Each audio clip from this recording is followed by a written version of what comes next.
Good afternoon, everybody. Apparently I'm the professional, but here I am about to start with an apology this afternoon. I'm going to apologize for my voice. I've got a terrible flu, which is why you haven't seen me shake anybody's hand, and I've tried to keep a 5 centimeter a distance from everybody. So if I don't touch you, it's not because there's something wrong with you, it's because I'm trying not to murder you. But thank you, Andile, for that kind introduction. It's always difficult to be the person standing between people and cocktails. So we'll try and keep you engaged and informed, and hopefully we'll have a great discussion. I'm going to introduce my panelists, and as I call them up, I'm going to ask them to, as I call your name out, if you can walk up to the stage and take the next available seat. First up is Andre Duvenage, who is a professor in political science, specializing in political theory and South African politics. He published several academic articles and contributions in books, both nationally and internationally. Sidiso Matuna is a Secretary of Planning in the National Planning Commission in the Presidency, providing strategic and technical support to the think tank that compiled the National Development Plan. You'll remember he was formerly CEO of Eskom, Director General of Public Enterprises, and DG of the Department of Trade and Industry. Welcome to you. I'm going to stay away from you. Yes, please do. Isaiah Mhlanga is an economist with experience in the broader financial services industry, having held senior positions in both the private and public sector. He's currently the chief economist at Alexander Forbes. And last but certainly not least, Cas Coovadia is the managing director of the Banking Association of South Africa and the president of the International Banking Federation, and he joins us. So you will notice there's one empty seat. We should have had Ivan Jim of NUMSA. Unfortunately, he couldn't join us today. So Dumisani Hlophe, who is a political analyst, a public speaker on leadership in the state of South Africa, is going to join us. But because we asked him at the last minute, he's going to basically sort of slip in. So when you see him arrive, that's who our final panelist is. Thank you very much, gentlemen, for joining us this afternoon. I think Andile started the conversation already with his introduction about where we are as a country. We've just come out of a highly contested election. We've just had the State of the Nation address. I couldn't watch it. I was on an aeroplane, so I read it on my laptop. So maybe for me, the feeling of it was different from those who watched it live on television. But I want to hear from each of you. If you were the one delivering that State of the Nation address, how would you diagnose where we are at this point in South Africa? I'll start with you, Prof. Siki, I think at this point we are experiencing major challenges politically, economically, socially, and other areas of society. Now, if we talk about the political context, we are talking about a state in decay. If we look what is going on at a local government level, the parastatals, Eskom, and service delivery in general. Also the big infighting in the ANC between the reformists and the people associated with state capture. When we talk about the economy, major challenges at this point: low levels of economic growth, secondly, high levels of unemployment, debt is on the increase, and service delivery, a major challenge at this point. Socially, we have serious problems with regard to social cohesion. Yeah. Thinking about racial conflict on certain levels, ethnic conflict, xenophobia, and so on. So the point, we need to make a new start, and we need, in a way, a new paradigm for taking South Africa forward. I believe that the struggle narrative is not working anymore, and it needs to be adjusted. Okay, so the cool kids on Twitter always go, "My valuable country," that we must just close it down. Maybe take a break for a year and start from scratch, give everybody salaries for a year, let us all go on holiday, because our problems are so massive, but are they insurmountable? How much of what you've just outlined is new, and how much of it have we been sitting with for a long time? Well, my take on it is that the situation is really serious at this point in time. And I don't think it's just a question of perception or interpretation or ideology. It's rather a situation where we need action. And that is also, to me, the important context when it comes to the state of the nation. We need implementation, we need action. We can make a difference. We can achieve the so-called best state, the high road. I think it is possible, but then we need to function. Okay. And the point of departure in this context is what Kennedy has said. It's not what your country can do for you, it's what you can do for your country. What's your diagnostic report, Cass? Yeah, look, I've got to agree with a lot of that. I think that, firstly, let me just say that I think the vision in the SONA was necessary, okay? As I think the previous panel also said. But I also think what was necessary is an acknowledgement of the crisis we are in. And I think we need to stop skirting around that, not because we want to put problems on the table, because I think as patriotic citizens, we need to understand where we are so that we can actually understand what we need to do. So I think that you know, latest figures, last quarter GDP down, right? Agricultural sector, mining sector, decrease of 13.2%, 10.8%. That's supposed to be our job-creating sectors, okay? The SARB quarterly report says that the ongoing lack in business confidence is the longest trend of poor business confidence since 1947. Yeah. Okay? Now, I think, and then we've talked about the unemployment rate. Auditor General's report recently, 63 municipalities have regressed in their financial management. And then just at the social level, and it's what the Chief Justice was saying earlier this morning, we seem to have just lost our values. We seem to have become immunized to what is happening in our society. Yeah. So, you know, we have figures like between 2017 and 2018, we had 291 more women murdered and 117 more boys murdered and 69 more girls murdered. Well, in many countries of the world, forget the increases, just those figures alone would say this is a society in turmoil. And we take these things for granted. So I think that we need to recognize that we are in a crisis situation. We need to recognize that we need to all put our shoulders to the wheel to do something about it. But some hard decisions are needed, some hard trade-offs are needed, compromises are needed. I think the president needs to lead us as the president of the country. Yeah.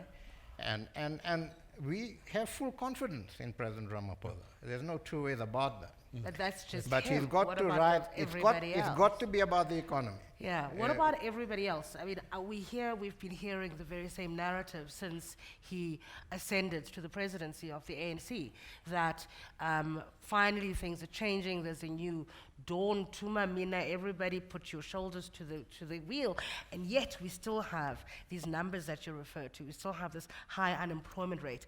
Are we not putting too much pressure on one individual to, like we did to a certain extent in 1994? And I don't think it's a question of one individual. I think he is president of this country.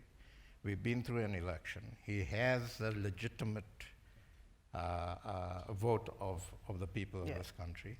I think that what he's now got to do, he's got to say, these are the critical issues we've got to deal with. These are the sorts of people I'm going to be surrounding myself with, because I can't do it alone. And the upshot of all of that has got to be what is in the national interest, and rise above. And essentially, I think what the president has got to say, look, guys, firstly, as my political party, you guys put me there. People of this country have voted me in. Now let me do what I need to do. Okay? We can't keep on spinning the wheels around, trying to solve the problems in the ANC, trying to talk to and consult with the rest of the world. We just don't have that time. Yeah. All right. Well, one person who has to do some work and is part of that team is you, Mtsidiso Madona. So talk to us about where we are right now, particularly from a planning perspective? I have to, I have to agree with the view that says that we have just pressed the reset button, and I think that that reset button is what the electorate has done, to say we are 25 years old as a democracy. We have followed a very dynamic vision of a society that is inclusive and it is prosperous, and that vision remains valid. And so I think the president did well to reaffirm that vision, to reimagine a future that's different from where we are right now. I agree we are in a difficult space. Yeah. The president used the word crisis, and he used it in relation in particular to the youth unemployment. We are not going to realize the vision of a future South Africa that is in the National Development Plan, and I'll come back to the National Development Plan, without the youth. So I think it was good that we had a discussion that focuses on the youth, how we make young people live meaningful lives, as it were, because we're not doing very well there. So the State of the Nation address was to do a to-do list, and I think the president identified the right to-do list. The economy comes tops. Yeah. We cannot even have the environment of having a proper conversation if we don't have an economy that's functioning to generate the resources that we require to do the many other things. So I'm also pleased that he's reasserted the National Development Plan, because in South Africa, we like to change plans. And that's what I was going to get to. My worry is that if there was a World Cup of planning, we'd probably win it hands down, right? Yeah. We have lots of them in lots of shelves and cupboards all over the world, all over the country, and yet we still sit with these massive challenges. How do we go from being really good at planning to being really good at implementing? I think it is to recognize that a plan of the nature of the National Development Plan is not just a plan for government. There are certain things that government must do, and we have to fix government because it is broken in many ways. And government is critical because that's the authority that collects taxes, deploys taxes, has the power to legislate, to regulate. So it must work as well as it can. But we need the rest of society. We need, in particular, organized business. We have been talking past each other.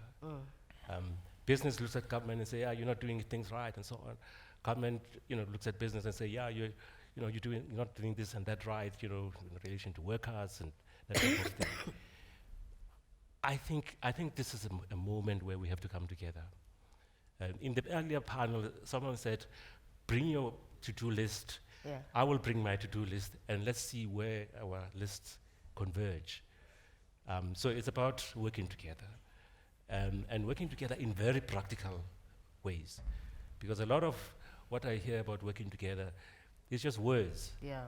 Can we identify a list of things that are practical where we can work together?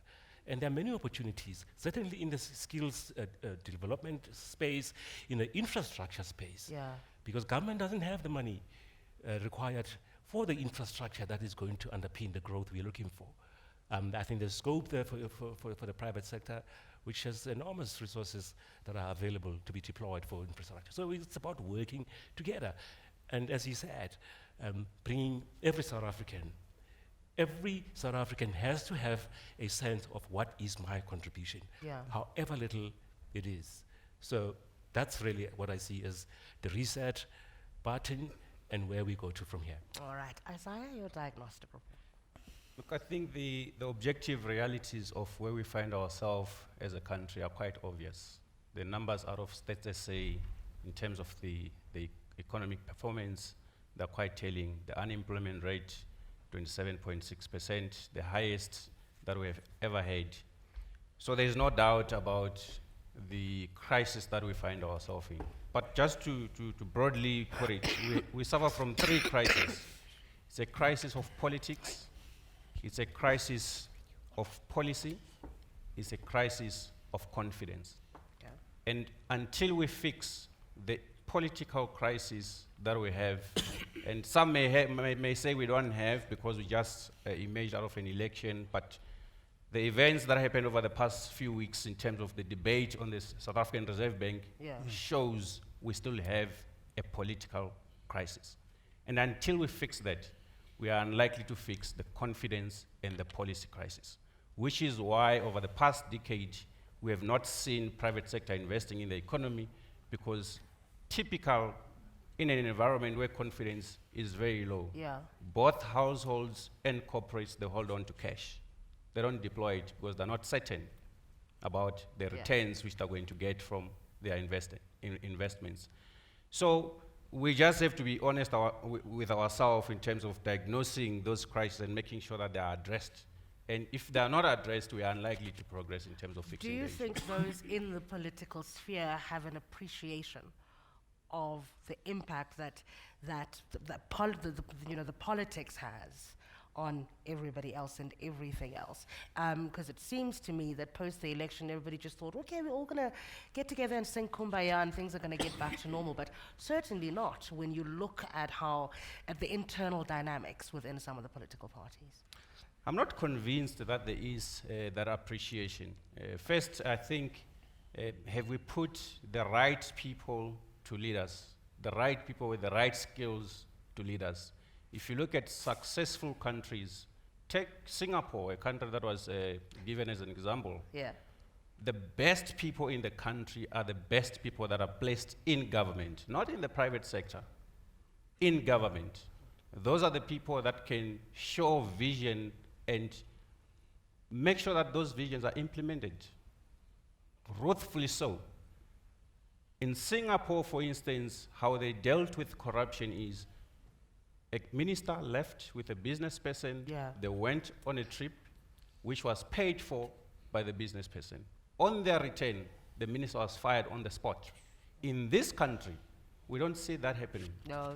How are you going to hold people accountable at a lower level of government if the people right at the top aren't held accountable? Also, It's not going to happen. how do you make the public sector an attractive place again for professionals? I mean, there's an adage that people use that says the public sector is where particularly black professionals go to die. So how do you make that sector somewhere that people who are excellent, who have skills, who have something to give back, actually want to go and contribute? Fix the political crisis. And appreciate That's the it. and appreciate the skills that people bring. Yeah. And create an environment where those skills can be applied and those people can grow. And because people in the public service are there because a lot of them, we know the few who aren't, but most of them are there because they believe in the public interest.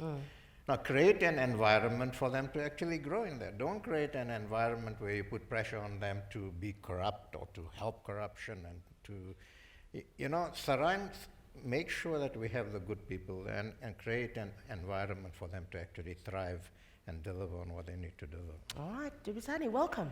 Thank you. We're just doing a diagnostic of the country, so I want to get a sense from you of where you think we are at this point today, if you had to describe where South Africa is politically and economically. Sure. Welcome to the hot boardroom tables. I was not warned that it's going to be a very hot seat. Look, I think politically there's one truth that in this country we are refusing to accept. And that's the fact that in a liberal dispensation like this one, the state or government is an institution of contestation. So various political parties contest for control of the state, because by being in control of the state, they have control of resources and the distribution. So they are going to contest for the ownership of the state. So that's one. But I think what is the biggest challenge in this country is that the contestation is primarily within the ruling party. So the contestation over access and control of So the they're state. fighting amongst Yes, each other. within themselves. Yeah. And it interestingly carries a class content or context, because if you look at the contestation within the ruling party, it's not between the masses and the leadership of the ruling party. It's within the leadership itself. And this contestation at the leadership level is not ideological. It's not policy-oriented. I understand the people saying that the president must be held responsible for the resolution of NASREC in respect of the Reserve Bank and the land expropriation, and the third one, which we hardly mentioned, which is the NHI. That contestation is part of the ruling part elite, which is trying to say that we are going to constrain the president and the people that he governs with. It's not necessarily ideological. And that is where the problem is, because once you are chaotic at the leadership level, that gets duplicated at the state level. How much of this should have been anticipated given the narrowness of that victory at NASREC? Shouldn't we have known that a year, 2 years later, we'd be dealing with this? Well, the political contestations are pretty common. So whether Ramaphosa had won by 200 or 300, it would have continued. It's pretty common. You see, the challenge is not to get rid of political contestation, but is to provide appropriate leadership in that contestation. So what you do in the manner that you lead, you make sure that you manage the contestation in such a manner that the bigger goal of national development remains appreciative to everybody else. It's precisely the question that you were asking earlier, whether the political leadership appreciates that it's brutal contestation as a negative effect. And I agree with them. I'm not convinced that they appreciate it. Alternatively, if they appreciate it, they are not acting in accordance to that appreciation. Because the bulk of it is about what's in it for me and my crew. So unless we get out of that situation, then we will continue to be seen to be a chaotic society. But from where I'm sitting, and I'm sitting down, is that these political contestations are common. It's how you manage them that matters. You can't wish them away. Are you convinced? Yes, I agree in a general sense. I think within the ANC, it's at the moment a Hobbesian world where politics is redefined to a struggle for survival. And I also agree with the gentleman over there that we first need to solve this political crisis to get direction. And the first important point for Mr. Ramaphosa is to consolidate his position. At this point in time, it seems as if the Zuma Uys Magashule grouping still has a lot of influence. We have seen that recently with the appointment of chairs within the National Parliament.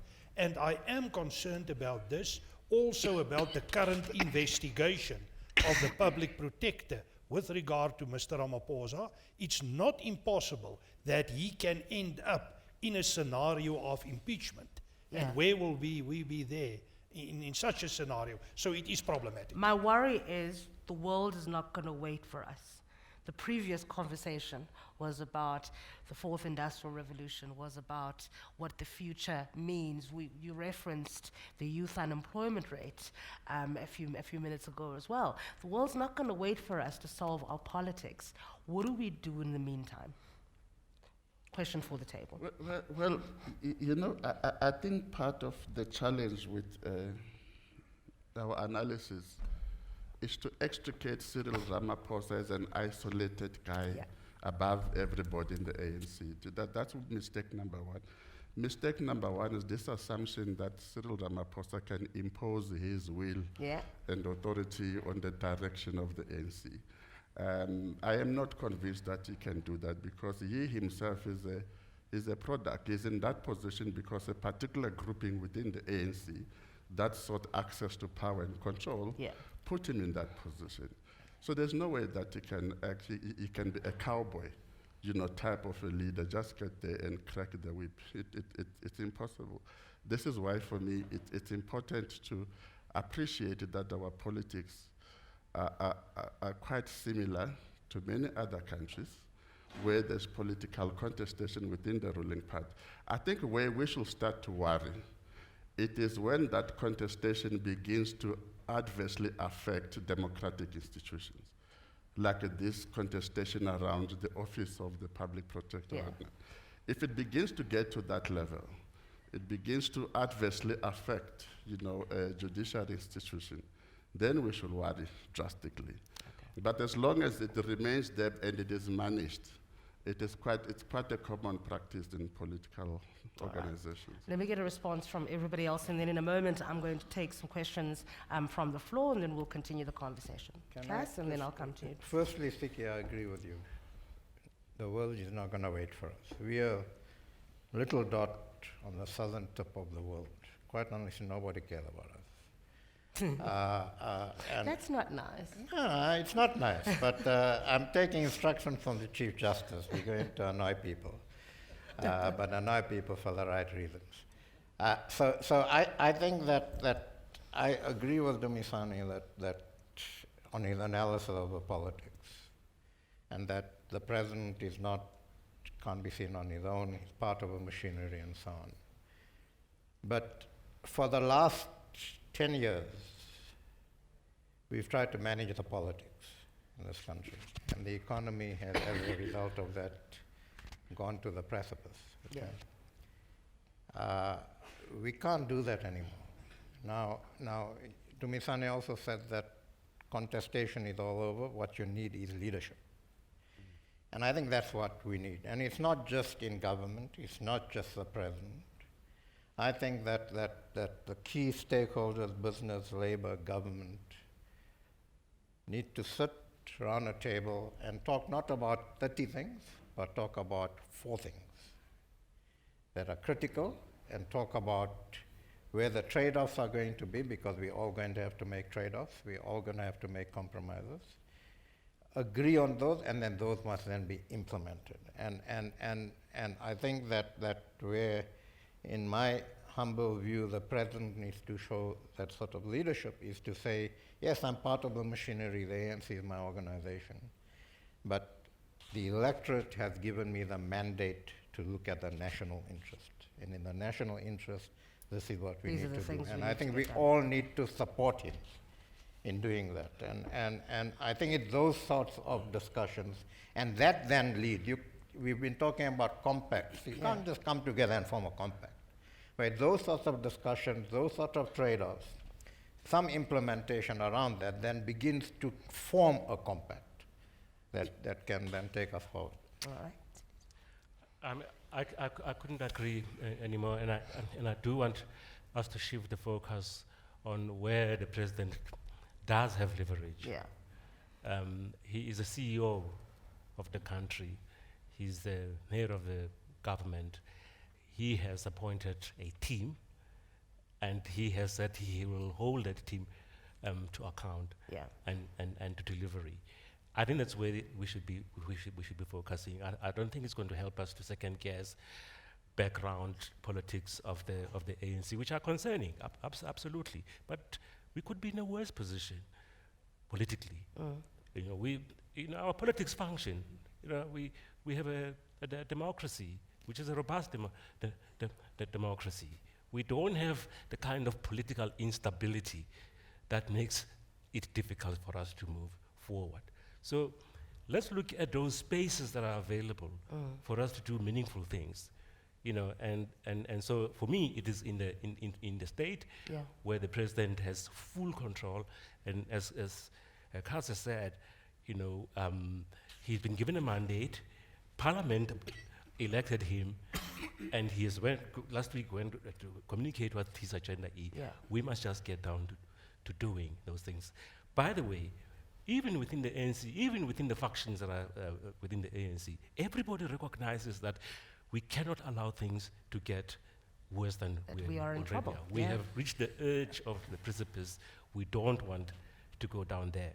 So I think there are spaces that are available the conversation has to be joined by the rest of the other stakeholders. So I like the fact that business is coming forward to the table. Civil society must come forward to the table. So what happens to the country is owned by a broader constituency of actors and voices than just factions within the ANC or just government alone. All right. I think the cheapest form of stimulus is confidence.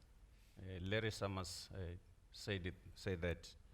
And to boost confidence, you need effective policies and institutions, which we have decimated over the last decades. Senior government officials will be told there is a crisis, and they would say, what crisis? And I'm sure the first quarter numbers of the GDP showed what kind of crisis that we find ourselves in.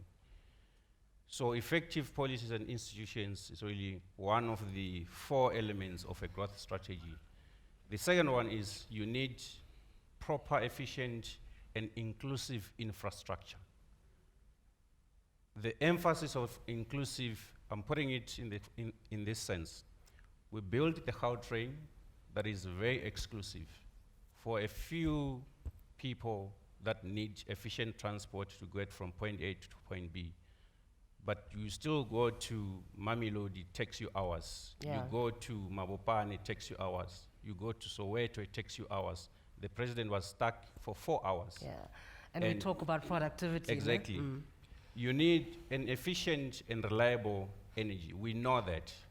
But the way it has been managed up to date, if you look at ESCOM, it seems as if we don't recognize the importance of energy. We can't even start to think and talk about the 4th industrial revolution if you don't have energy. It's not going to happen because connectivity requires electricity. Businesses requires electricity. So if we can't fix that, it's taking us so long to fix ESCOM's problems. We don't even know if the plan that is being put together, it exists, or when it will be ready, and when Or it, if it's how the long- final plan. Exactly. Of a plan. How long it's going to take to be implemented. It's taking us so long, Yeah. and for me it says we don't recognize the agency that is Yeah. required to fix ESCOM. You also need an efficient communication network. Just licensing spectrum. We've been speaking about it for the past 5 years. Yeah. What's so difficult? Just making a law and you announce it and you license spectrum. We have been dilly-dallying about all these things for a very long time, and we're not doing them. No wonder why we get surprised when the economy deteriorates, when unemployment increases, when we are not implementing the things we know, if we implement, are going to make a change. The third thing is we need a skilled workforce that is ready for the future. Yeah. We know our education system does not produce the right skills that is required by the private sector or by business Yeah. or by the economy. Yet, we are not reforming where we need to reform to make sure that it produces the right skills. And the last thing is the role of women needs to be elevated across society, in the boardroom, at home, which is why I'm quite surprised why you invited all 5 of us, listen. only men, and there's no women. But we know in most of society, whenever women are empowered, society progresses Yeah. much faster. That has to be elevated. So these are the 4 elements that I say they are crucial for a growth strategy. We can talk about a lot of things, but if we get these things wrong, we are not going to be able to fix our economy. And on But that see, front- that's precisely the president's Yeah. agenda. Each and every one of those things are in the president's State of the Nation address. And Yes. you've seen also that with the appointments that he's made, the people that are in his cabinet, that he does take the 50-50. That's quite true, but the seriously problem as is well. it's not a lack of policies Yeah. and a list of things to do that we have. No, It's we've doing had this list since '94, if I can say it. Yeah. We have not implemented these things. So that the president has put these things on paper, for me, it's good, it's on paper. We have known them anyway. It's more about implementing these things. Yeah. He has been in power since 2018. We haven't dealt with ESCOM. It has been on paper. There have been a few plans, of plans. But I think you're right. We do need to see some implementation. Let's take some questions from the floor. I'll try and do 2 rounds. If you do have more questions in the first round than later on. So are there any questions at this point? I'll start there and then I'll come to you. And sorry, you're going to be the hardest to see, so make a noise if there is somebody on this side. Yes, sir. Thank you, Program Director. The name is Rudy Peterson, and I'm from the University of Johannesburg. Well, just a comment. I think earlier, Tsidiso mentioned that we must work together in practical ways to bring impetus and implementation to the NDP. As a university, we will be in the next few months, I think in September, be hosting a workshop particularly looking at the NDP and in practical ways to say as a university, what can we bring to the table? So I'd like to, it's an invitation, but also have a conversation with him around that. Thank you. I think, my next question very shortly, Chair.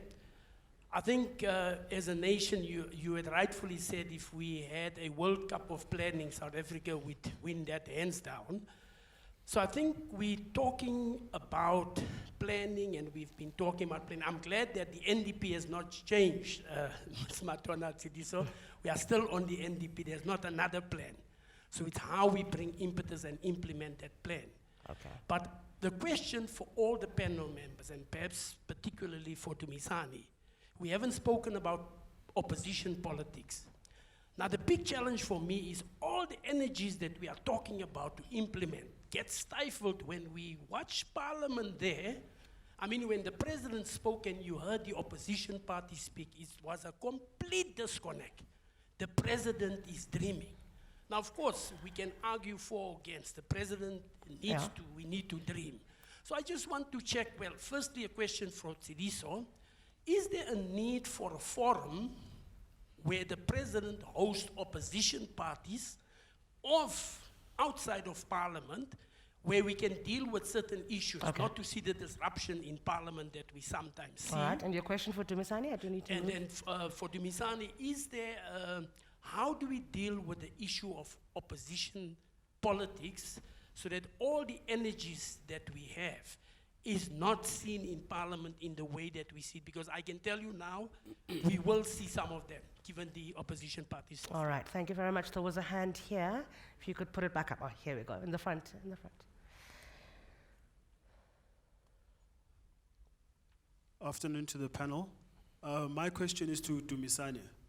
I think with the previous administration, that of Jacob Zuma, I think a lot of people said that he was the president of the ANC before he was the president of South Africa.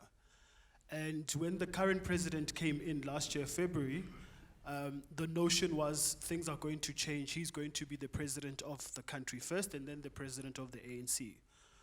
But if you look since the elections, when he announced his cabinet, yes, when he was speaking prior to that, he said he's going to, downsize the executive and deputy minister and the like. But if you add the numbers of ministers currently and deputy ministers, I think the numbers have gone down only by 9, which for me is not is very different to the way that he was talking. Then you have a look at the respective chairs of the portfolio committees in Parliament. It's questionable, I would say, individuals who actually have been mentioned in state capture, and we've seen what has gone to the Northwest.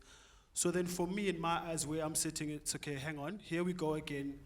The ANC is being put before the needs of the country, and then we have the New Dawn. And we know that as a country, given the bad news that have been coming, unemployment, corruption, social ills, I don't think as a country we can afford to have another 5 years where the president, he's the president of the ANC before he's the president of the country. How can we as citizens, as business, as civil society, make sure that what happened in the previous administration for 10 years never ever happens again, and we actually start to see implementation for the sake of the betterment of the country? All That's my right. question. Thank you very much. Is there another question before I get responses? Yeah. There's one here and one at the back as well. Oh, right.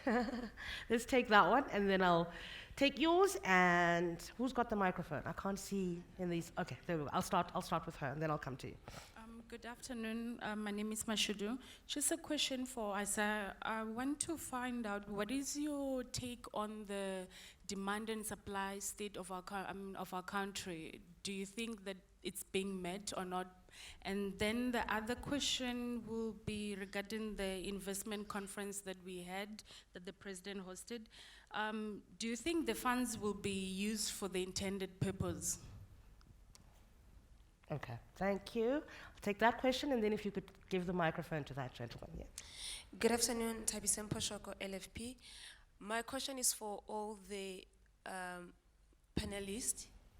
What's your take on all the commissions that have been taking place from time to time, particularly the Zondi Commission, where there's a commission committee that is held after commission committee, but we do not ultimately sit with the feedback in terms of this is what the outcome of the commission is currently, then we can proceed to the next investigation that needs to take place. The reason for that is I've actually lost count of how many investigations are currently going on in the country, so as I can keep tabs. Yeah, Economic-wise, right. I need to know where we are so we can make the right decision. Yeah. So I just want to know, what is your take? Can we as a country get to a point where one investigation is being done, close it, and move to the next project? Maybe we need a commission of inquiry into commissions of inquiry. Good afternoon, I'm Peggy Spear. I would like to direct my question to Mr. Matona and just say, would you make a comment, 2 or 3, which is going to convince me and convince us that the government seriously takes NEDLAC seriously? Because NEDLAC is the structure for business, government, labor, and society. In the private corners of the union building, do you really take it seriously? Because we don't. We won't tell anyone. You can tell us the secret. Do you want to start? I'm happy to start. Yeah. Not that the presidency is a party to the negotiations that happen at NEDLAC, because those tend to be sectoral.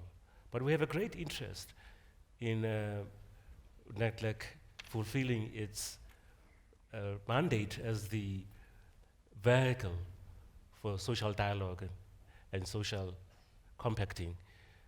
And you and I know that we've had the good days of NEDLAC, where we've negotiated quite successfully and a number of critical issues for the economy. And indeed, even though I think that, and by the way, it's not only within government, the organized labor has become fragmented itself. So you don't have a single voice of labor. And they have a seat in NEDLAC, but fragmented labor has become weak itself. I think your problem is in relation to government, the fact that the officials representing government and departments at NEDLAC have been juniorized. There have been junior people who are unable to take decisions when in fact NEDLAC is a decision-making body, as it were. But hey, we've successfully negotiated the minimum wage at NEDLAC. We are in the process of negotiating something very important for this country, which is a comprehensive social protection system, a comprehensive social security system. We have one of the most effective and comprehensive social security system in our country, but it's fragmented. You have UIF, you have social grounds, all over the place. So we actually don't know the resources that go into supporting vulnerable people. So that negotiation has been supported by all the parties, and it will be concluded under NEDLAC. So it's not all doom and gloom. And I think in an era where we are emphasizing collaboration, partnerships, I think NEDLAC has to be revitalized again, and I'm confident we cannot afford to lose it, especially where the president is talking about a social compact. It so happens that the National Development Plan is the only plan in the country that has got the support of all political parties, in case people don't know. Because when it was adopted in Parliament, all political parties voted unanimously. And so it remains the plan of the country. And I think that the capital, the social and political capital associated with that has not been fully leveraged.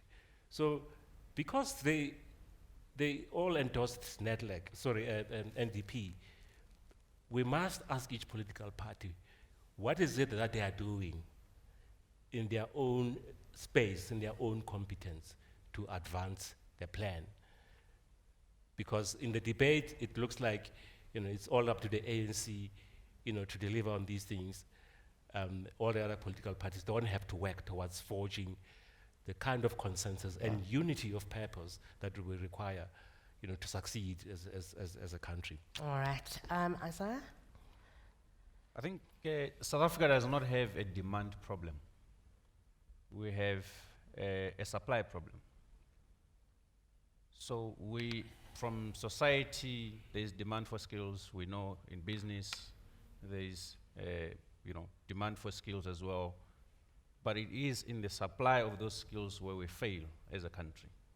So even the calls of the Reserve Bank reducing interest rates to stimulate demand, I think they're misplaced, because the economy was growing close to 5% in the mid-2000s when interest rates were so high compared to where we are.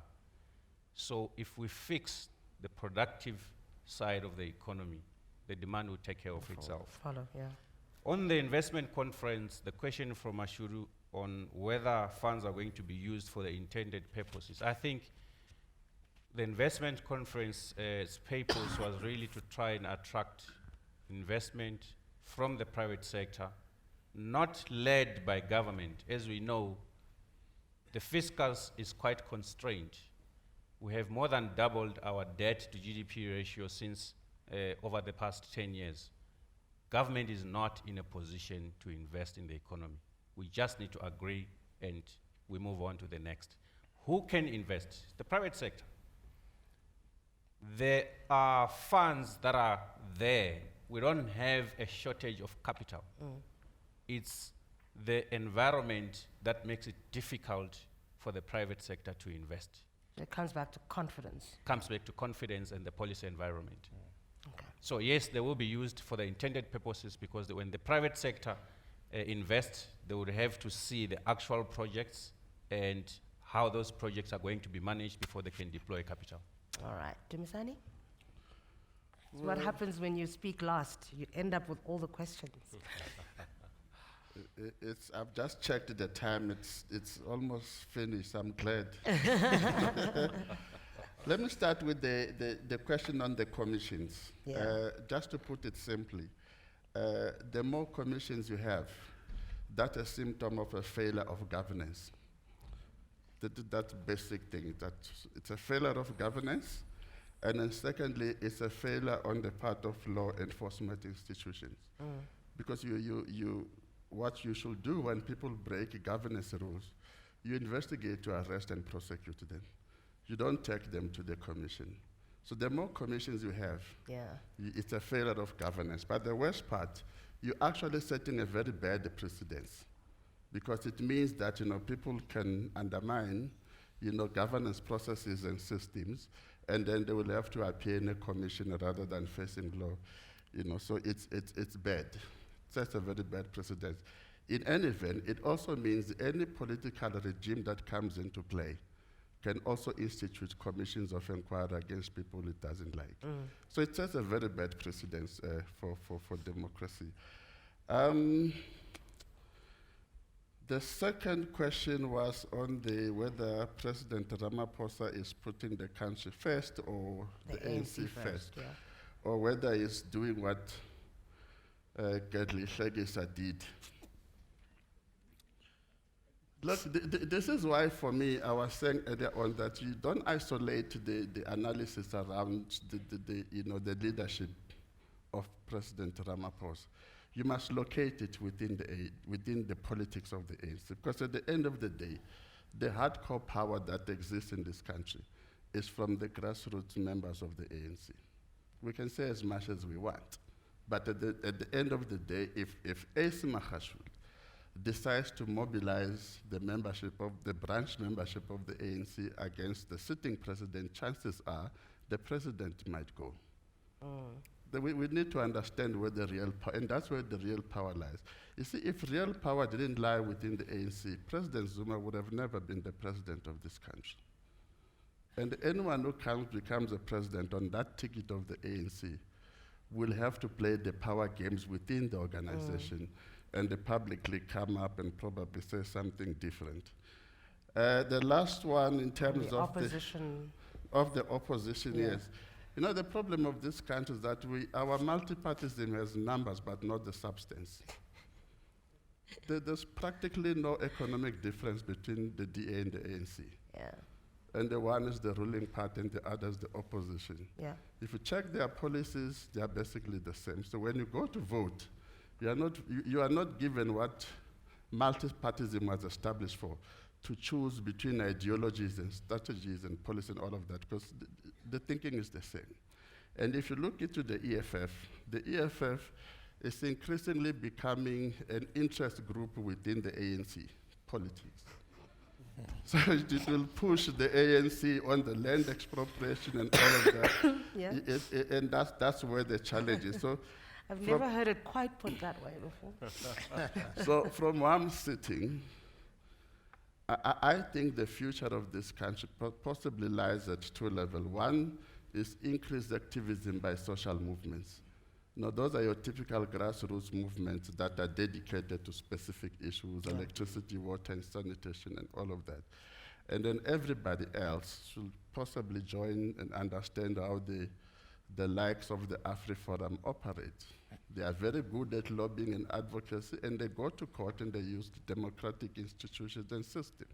So the more that the broader spectrum of society begins to appreciate how to lobby and advocate using these institutions, the more we are likely to have a responsive political leadership. All right. Yes? Yeah, just on the commissions, I fully agree with Dumisani, but the fact, given that we have the commissions at the moment, Yeah. I think that what would raise some confidence is that everything that we're hearing does actually land up in successful prosecution and people going to jail. Otherwise, okay, so that's just on the commission. Just on, can I just make 2 comments on the other stuff? Yeah. On the opposition politics and so on, and I want to link that to lobbying and advocacy. Certainly our view at the Banking Association is that, again, if we look at Parliament, we've got a lot of new people there. Okay, now it's going to be a chamors, I guess. But I think that in our lobbying and advocacy efforts, I think we do have a responsibility to the best of our ability, and given with what we've got to work with, to enable the people sitting in Parliament to exercise their oversight responsibility on the executive properly. Yeah. Okay, and I think we have a responsibility in our lobbying and advocacy efforts to do that. And just one final point on NEDLAC. I think social dialogue is absolutely critical, no debate there. But I think that we must also take a few steps back. I mean, NEDLAC was formed, 20 years ago, or whatever. We must take a few steps back and ask ourselves, is it still the most appropriate forum for social dialogue, given what's happened in labor, given what's happened in other areas? I think that's the discussion we need to have, not just how do we fix up NEDLAC, but what is, in the current context and where we need to get to in the next 10, 20 years, what is the most appropriate forum and structure for social dialogue? All right. And your final point. Maybe a brief number of comments about the questions. The first one, I think Mr. Ramaphosa needs to establish himself as a national leader and to establish a national political elite with a bigger base than the ANC alone. So I think negotiations on that level is important. Secondly, there is a shift since Zuma is away from Lutuli House towards the Union Building. But at the same time, we see the creation of two centers of power. And Magashule is mobilizing from Lutuli House. And there's currently a big conflict between state and party. And this is institutionalized in a way between Magashule and Ramaphosa. Then about the commissions and the Zondo Commission in particular. Commissions is a strategy from politicians to buy time and to define sometimes routes of escape. And hopefully this will not be the case with the Zondo Commission. It's critical important for the integrity of the total system, the whole constitutional democracy, that the Zondo Commission went through and that the National Prosecution Authority act accordingly. That's critical. And even if it implicates Mr. Ramaphosa and the son of Mr. Ramaphosa. Lastly, about NEDLAC, I think NEDLAC will function better under Mr. Ramaphosa in comparison to Mr. Zuma. But I agree, it is critical to have a social, political, economic dialogue going. In fact, what we need is an economic and social CODESA. Thank you very much, gentlemen, for your insights this afternoon.